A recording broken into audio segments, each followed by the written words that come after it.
Hello and welcome to Newslibre Sports. I'm Moses Echodu, and with me is Craig Bryan, and we're going to be discussing the different sporting events that have been happening, but also on our agenda, what we're going to be looking at is the National Basketball League. Then we'll look at the Zone 5 FIBA Under 16 Championship that did happen in Rwanda, Kigali. Then you look at the Uganda Cranes, the football side that is down right now. They should have jetted into Egypt, ready to take on the AFCON Championship that will be taking place in Cairo. But also we'll be talking a little bit on the Copa America. Excuse me. Then we'll go deep into the transfer market, where we're seeing Real Madrid have been extremely busy in this market, and then of course we'll also look at Arsenal, Man United, and the different clubs that have been happening, and then also we'll discuss a little bit of Mauricio Sarri and Frank Lampard for Chelsea. So again, welcome to Newslibre Sports. I'm Moses Echodu, and with me is Craig Bryan.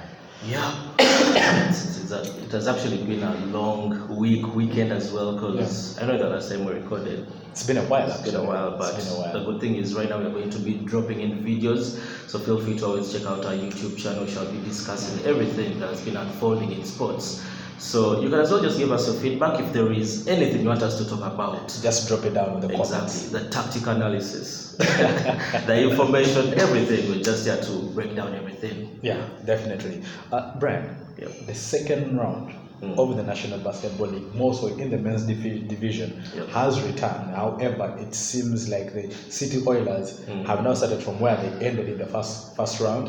They have been a little bit more lethal as compared to the rest of the chasing pack.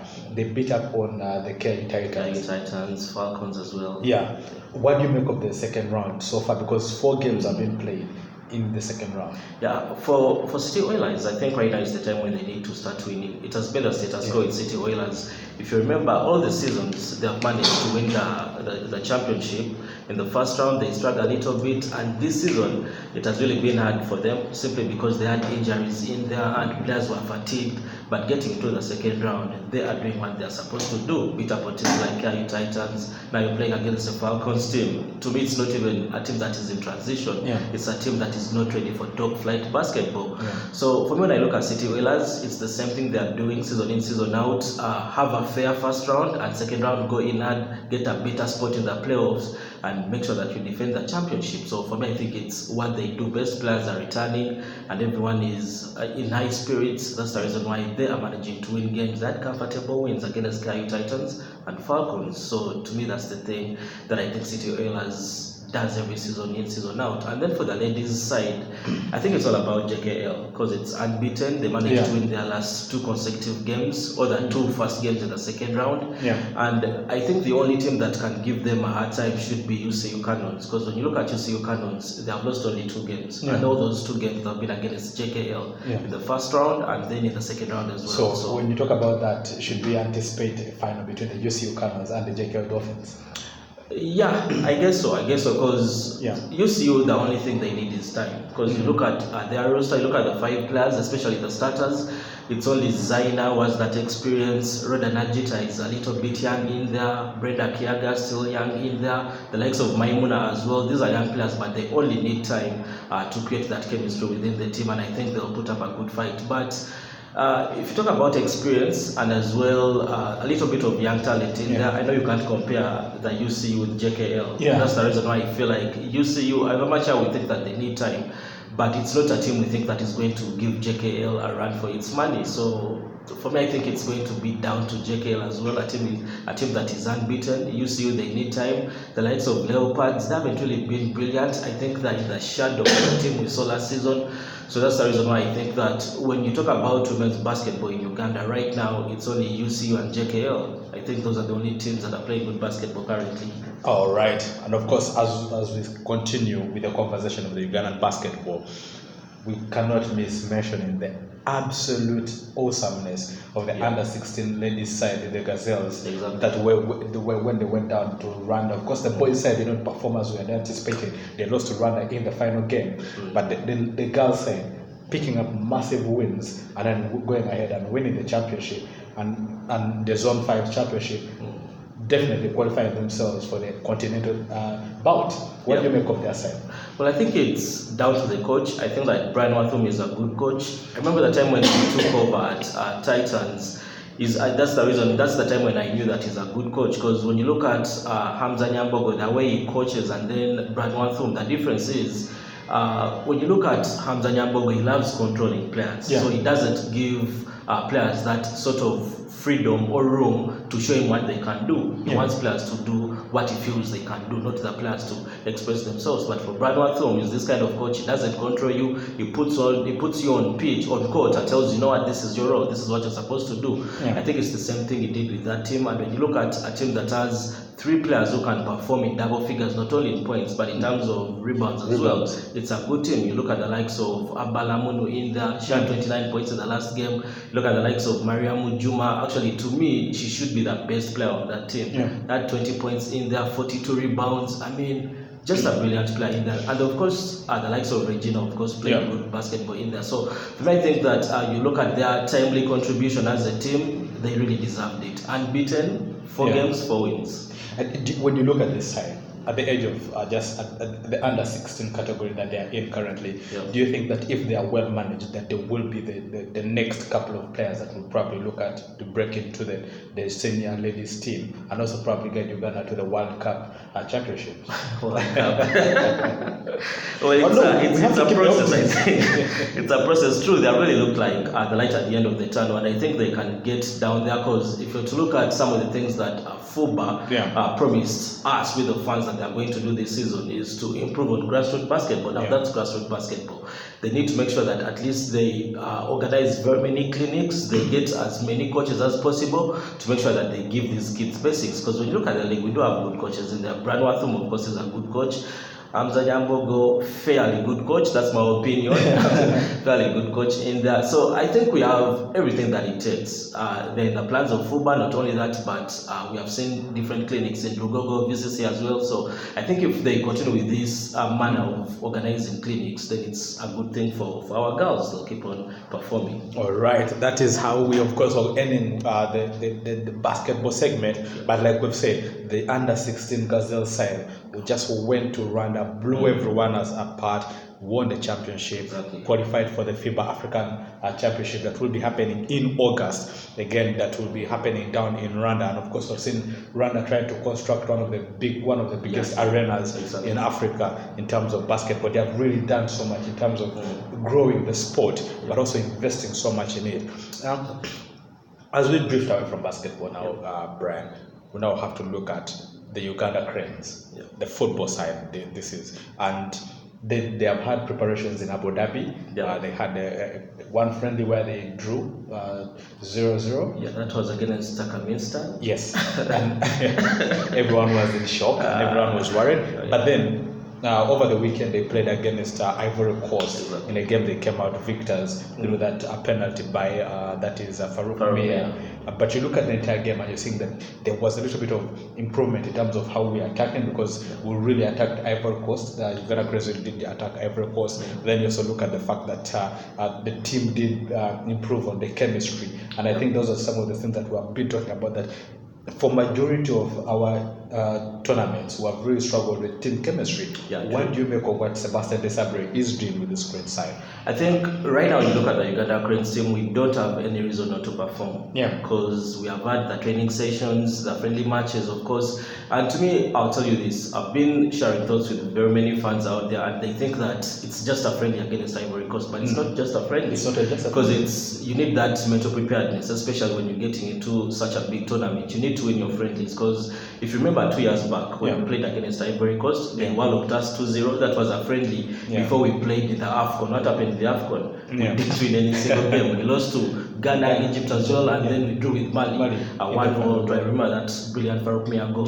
So for me, I think that getting into this tournament, that's a good win, because when you look at our last 2 consecutive friendlies, we have kept clean sheets in there against Turkmenistan, and then of course against a team like Ivory Coast. And when you look at all the coaches, when you look at all the teams, Ivory Coast and Uganda Cranes, you'll have a sense that they were trying out very many things with their key players in there. I looked at what Ibrahim did with this Ivory Coast team. I saw him start the likes of Gredo in there up front, the likes of Joseph as well, I think, and then of course Jonathan Kubidja up front, leaving the likes of Bonnie and then Zaha bench. Zaha came into the second half in there, but still you could tell that he was trying out to make sure that he creates chemistry between the players. Yeah. And then for Uganda Cranes, I think it was all about chemistry as well, because I looked at the midfield. There is only one player who is home based in that midfield who plays for Vipers. That's Tadeo Lwanga, who also started from the bench. Exactly.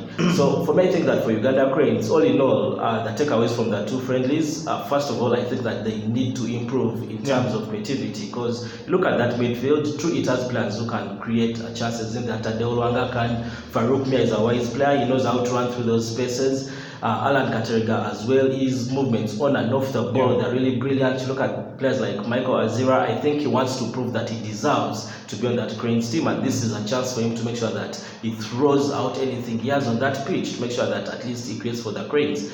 And then up front, I've seen some sort of experience in there, the likes of Derek Sivambi, and I think going up front, we don't have any sort of problem, but the problem comes from the midfield because and the back. We can't create. That's the thing. And Uganda Cranes, I looked at the 2 matches they played. They really rely so much on dead ball situations. But the thing is, how many teams are you going to play against that are pathetic at defending? And they're going to give you those fouls that you'll need to have the set pieces. Yeah, exactly. Not all teams. You're going to play against such very organized teams like Congo, like Egypt. Are you going to rely on dead ball situations? No. That only means that you need to improve on your creative department and make sure that you create for the strikers up front. But if you're going to get into the tournament where it's all about relying on dead ball situations, I don't really think you're going to have a good one. You speak of creativity. Of course, right now we can't really change much because the team that is going to be at the tournament has already been announced. However, when you talk about creativity, is this a case where you would have thought that probably players like Paul Muchureze should have been selected,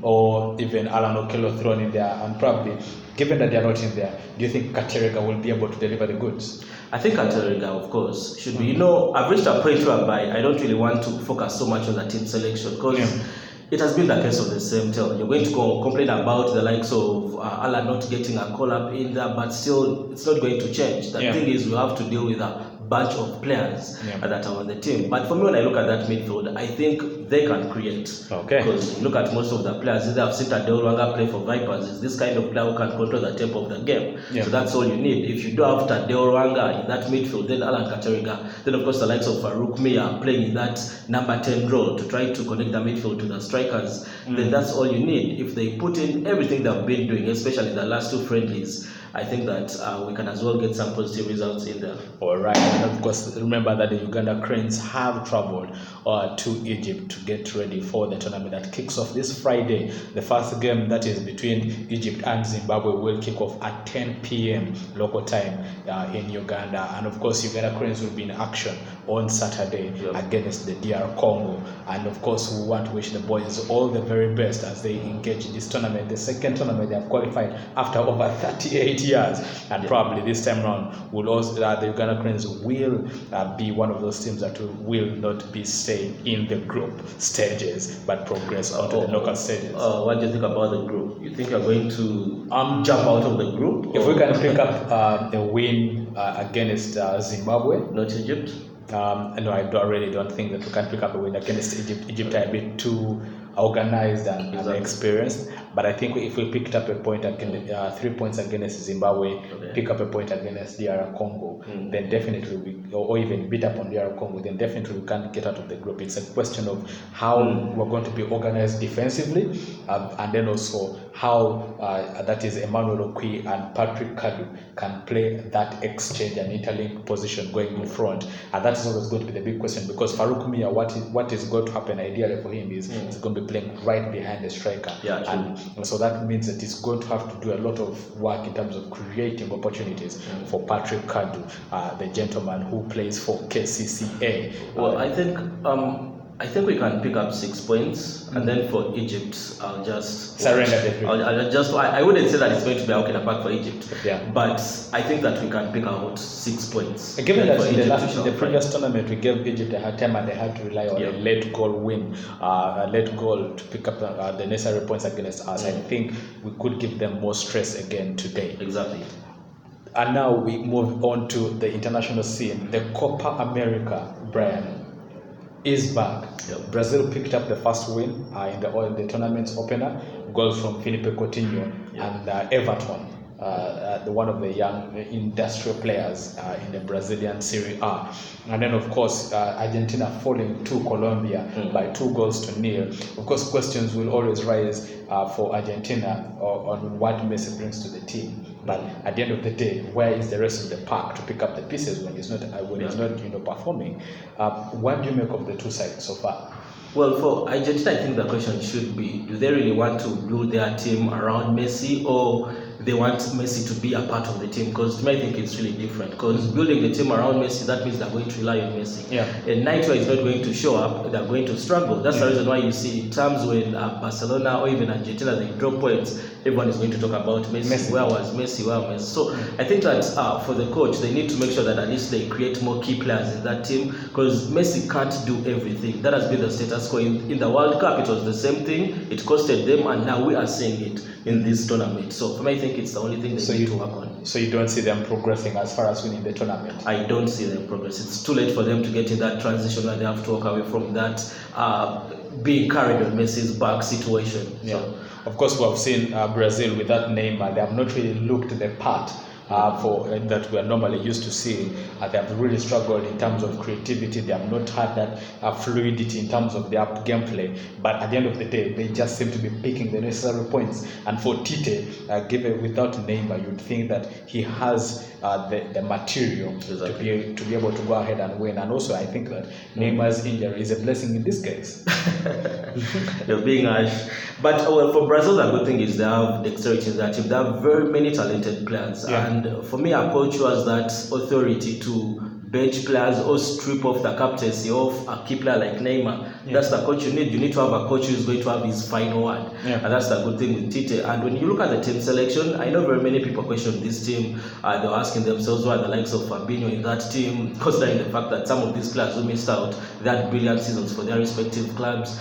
But yet again, when I look at this Brazilian team, I think that they have all it takes to win. When you look at all the departments, they do have key players in there. And these are players that have been delivering for their clubs. And not only that, but if you do have a player like Coutinho, who has had a pathetic season with Barcelona, but getting to the national team, putting in a shift, I mean, that's all good for the team. All right. Of course, we're wishing all the different sides in the Copa America. Of course, Chile did pick up an important win against Japan, 4-0. Alexis Sanchez with one of the goals and an assist in there. And then, of course, also Eduardo Vargas, one of those players that 2 years ago was very hot in the transfer market, but seemed to just blow cold all over the sudden. But there's so much happening in the Copa America. So much is also happening in the FIFA Women's Football World Cup. Many goals, so many extraordinary goals that are being scored by these ladies. But I've seen some football, really interesting football displayed by France, displayed by Canada, displayed by Argentina, and then also the Norwegian side. What's this team that was 1-13? Thailand has been the thumbing ground for most of the time. Yeah, but this tournament has actually been emotional for them. Yeah, because if you remember, they lost 13-0 to USA, then they lost 5-1 to Sweden. Yeah. So what really makes it emotional? The fact that they have scored their first ever World Cup goal. Yeah. The goal that Kajana scored in the second half, and you could see when the coach Lamsam was all in tears, the players were all in tears, despite them losing 5-1. Of course, it was memorable for them. For me, there are a couple of players that I really want to pick up. Italian midfielder Cagliari scored one of the best goals I've seen in the women's tournament so far. A thunder screamer from her. Then, of course, goalkeepers like the Jamaica's Schneider made incredible penalty saves, but then was given a downside when they had to retake the penalty. Exactly. And then, of course, the other goalkeeper that I have to look out for has to be Chile's Cristiana. Immaculate saves by her. Exactly. And she's been making saves after saves. And the game that they lost recently, you could tell that if it weren't for her saves, they could easily have been. Well, I see you've talked about positive things about most of all the teams. Is there any team you're supporting? I really can't say that. Is there any African team? I was rooting for Nigeria, but Because I've seen Nigeria. Nigeria have been African champions, Yep. and they have also been in the FIFA Women's World Cup for a couple of times because they are really a dominant force in Africa.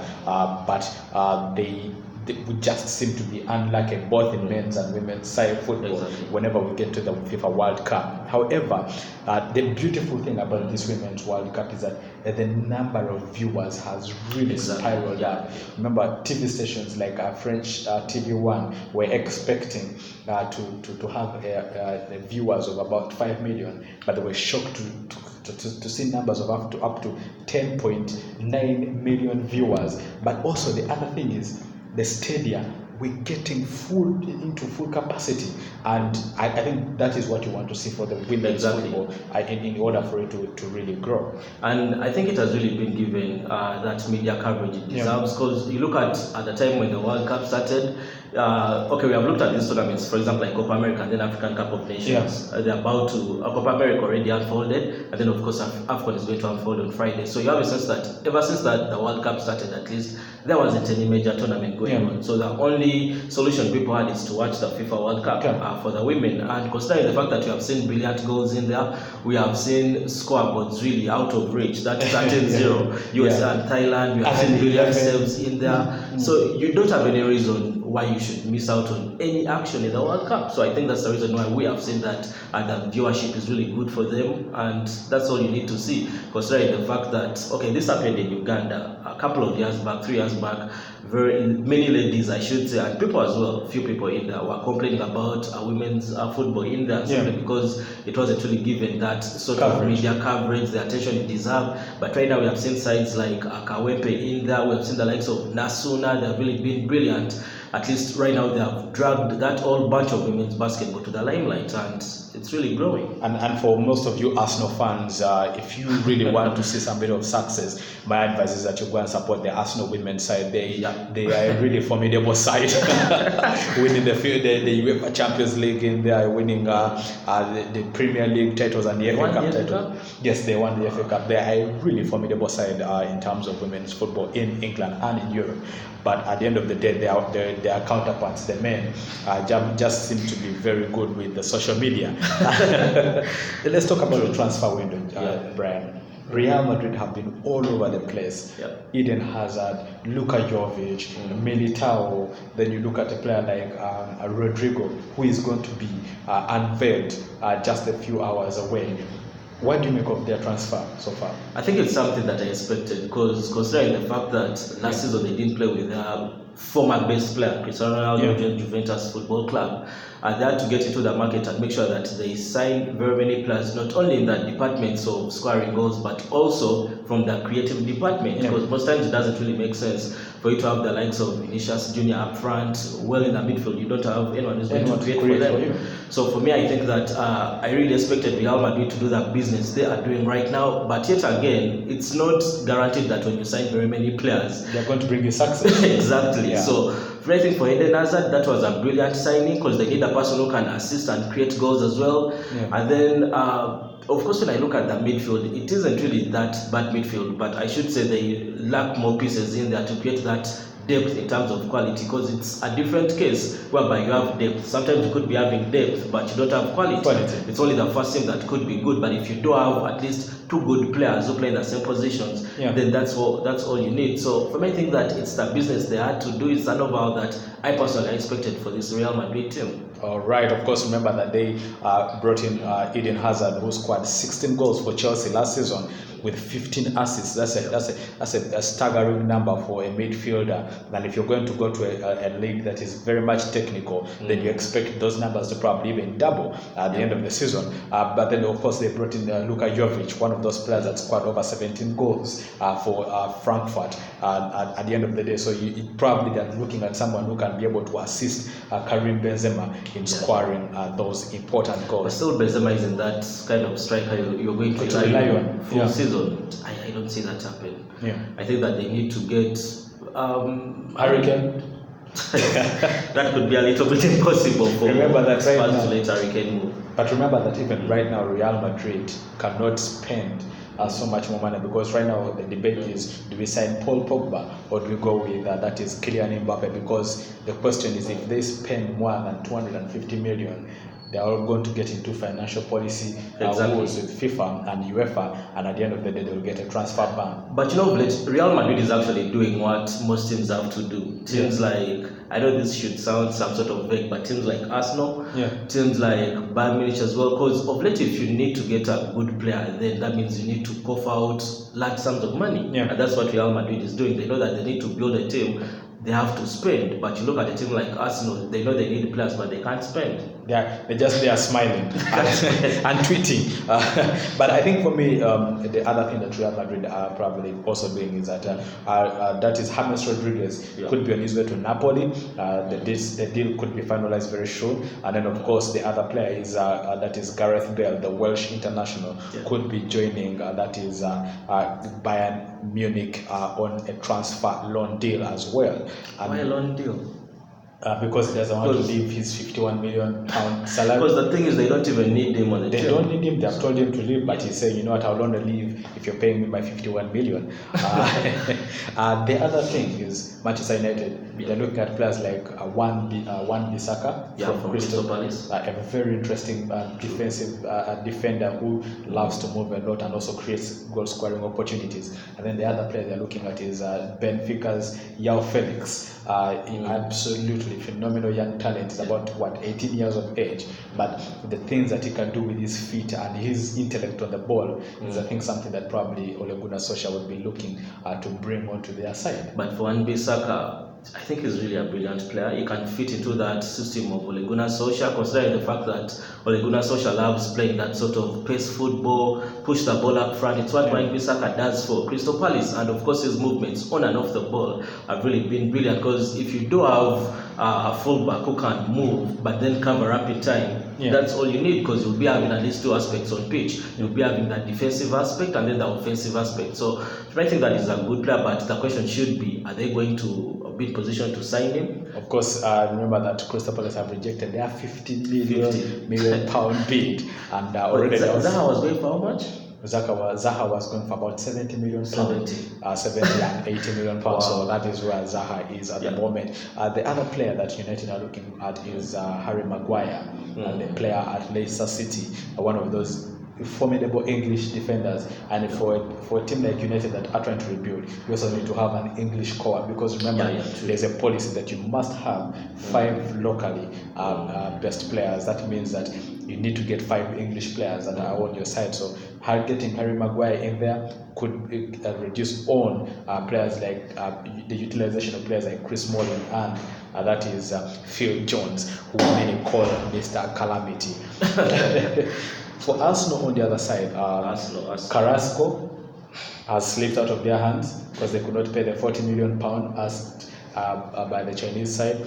And then, of course, also we've had them being linked to a variety of players from Sampdoria and Napoli in there, but really no deals have been happening. But of course, there's the news we're getting is that they could be signing a Saint Etienne's defender, that is Saliba, 18-year-old defender who is likened to Virgil van Dijk of Liverpool. But here's the kicker: when they sign him, he's going to be loaned back to Saint Etienne. Okay. Yeah. For Arsenal, I think the money they have right now, that money can't solve their problems. Because no, Arsenal have money. The board just doesn't seem to be. 45.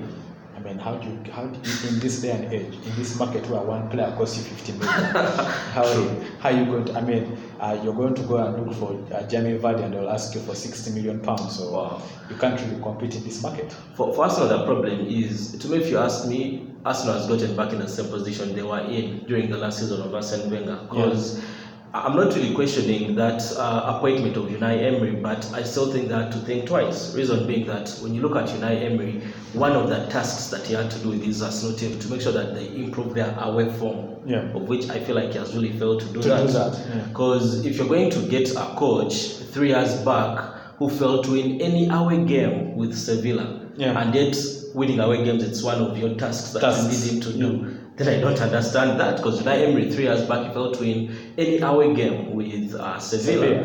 Not only that, but I feel like he has really failed to get Arsenal players out of their comfort zones. Because if they're out of their comfort zones, Arsenal had no business playing in Europa. Next season, they would have played in the Champions League, but failing to improve on their away form and, of course, motivating the players. Because if you remember, 4 out of the 6 last games, they were away games. That meant that those are 12 points. Those are 12 points. You couldn't even pick 4 points. So because you remember the Champions League, they lost by about what, 2 points at the end of the season. So it was really a case of Unai Emery failing to take advantage of motivating the players. We are getting a situation whereby he can't sign the players he wants simply because Arsenal, they don't have the money. But also you look at the players that he wants and you ask yourself a question: are these the players that can actually come and transform the English but side? I think those are the kind of players that Arsenal, I wouldn't really say can afford, because they have failed to afford them. Yannick Carrasco, so you look for the right superlative to use and you fail to find it. But for Unai Emery, I think it's really going to be hard for Arsenal, because to me, I think that they have gotten back in that same position they were in during Arsene Wenger's last season, and now they're going to start over. And we are seeing the same bunch of players. So it's the same headache. It's the same headache. Let's say that if they're going to manage to make some good noise in the transfer market, but to me, if you ask me, I don't really think so. They're going to start signing players that are teams like, should I say teams like Crystal Palace maybe, they're going to start signing players for 10, for 15 as well. And yet I think that this transfer, at least you need to spend more than 40 on a player. If you're Arsenal and you're really trying to chase yourselves back into the UEFA Champions League places, I think you need to be spending more than £150 million. But that's something that is not really well conversant in the fields of Arsenal. As we wind up in a minute or two, Mauricio Sarri won the Europa League for Chelsea, leaves to join Juventus. What has led to that? First of all, he's a good coach, but I think that he hasn't really tested that deep waters. Because when you look at Juventus, they didn't sack Allegri because he wasn't a good coach, but they sacked him because he failed to win the Champions League. Now, you're getting into a team whereby they've been performing. They've won their last 8 consecutive Scudettos. So you're getting in a situation where they only won the Champions League. They're bored with the Italians. They want the Champions League. And to me, I think that's also another difficult task for Sarri. But considering the fact that when you look at the Sarri ball, or what most people call the Sarrisma, I think that it really favors Juventus. First of all, you look at how Juventus has been playing. Mauricio Sarri loves playing with that flat back four, and then of course having some players who can create in the midfield, maybe 2 or more. Because if you have Ramsey, and of course you have seen that Juventus has been linked to Pogba, maybe Pogba will join Juventus. If they have Pogba, Ramsey in the midfield, I think that's all that Sarri wants, because he loves to possess the ball and as well to move forward. Now you do have players like Cristiano Ronaldo, he loves to cut in from the flanks. That's already Sarrisma for you. All right. And of course, remember that Frank Lampard is being linked with the job to take over from Mauricio Sarri at Chelsea. And as we wind up, we just want to say thank you so much for watching Newslibre Sports. And please be sure to click the subscribe button and always get notifications whenever we actually, I think something small. I'll actually whisper for Arsenal fans, because I know they have been waiting for a lot. Ljungberg is back. Freddie Ljungberg has been promoted from the under-23 side to be Unai Emery's assistant in the English Premier League, which only means that he will come with bags of knowledge of which players to select from the under-23 side. A player who used to miss clear-cut chances. But it's okay, he's coming with a bag of knowledge, as you've said.